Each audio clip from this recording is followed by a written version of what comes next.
لیکن یہ الزام کہ یہ پاکستان نے کروایا ہے، اس کے اوپر دنیا کا ایک بھی ملک ان کے ساتھ نہیں کھڑا تھا. گویا 10 سال کی یہ ریاضت کہ پاکستان کو دہشت گردی سے جوڑا جائے وہ ناکام ہو گئی، مئی میں ہی ناکام ہو گئی اور لوگوں نے نہیں مانا. اور پھر پاکستان نے یہ بھی بتا دیا کہ باوجود اس کے کہ آپ کا 10 گنا زیادہ بڑا ملٹری بجٹ ہے، ہم نے آپ کو شکست دے دی ہے اور آپ کی S-400 بھی وہیں پڑے رہے گئے، آپ کی براموس میزائل کی بیٹریز بھی وہیں پڑی رہ گئی اور پاکستان نے فتح یاب ہوا. تو میں سمجھتا ہوں کہ یہ جو ان کے لیے اور کسی بھی ملک کے لیے یاد رکھیے گا کہ جو ملک اپنا دفاع نہیں کر سکتا اس ملک کے لیے دنیا جو ہے وہ بڑی ظالم ہو جاتی ہے اور اس کے لیے رحم نہیں کھاتی ہے. آپ نے دیکھا خلیجی ریاستیں کتنا گلٹر کرتی تھیں، کتنا ترقی یافتہ تھیں، لیکن جب جنگ شروع ہوئی تو وہ اپنے آپ کو کتنا غیر محسوس کر رہے تھے، لرز رہے تھے.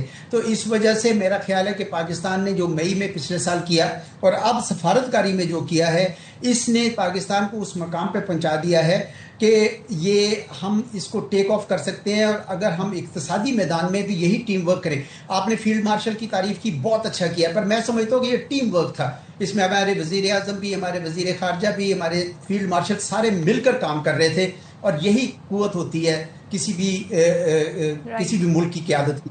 تو اب کوشش یہ کرنی چاہیے، یہ میرا آخری پیغام ہے اس میں اگر آپ کے پاس 1 منٹ ہے، کہ ہمیں اب اپنی اقتصاد کو اٹھانا چاہیے. موقع مل گیا ہے ہمارے پاس، ہماری بندرگاہیں اس وقت پاپولر ہیں کیونکہ وہ محفوظ ہیں، ہم اپنا دفاع کرنا جانتے ہیں. تو اب اگر آپ اپنی اس وقت اقتصاد کو اوپر کریں تو پاکستان کو انشاءاللہ کوئی اس کو اعلیٰ مقام لینے سے روک نہیں سکتا. بہت شکریہ سر، آپ نے پروگرام کے لیے وقت نکالا. ہمارے ساتھ اعزاز چوہدری صاحب، سابق سیکرٹری خارجہ.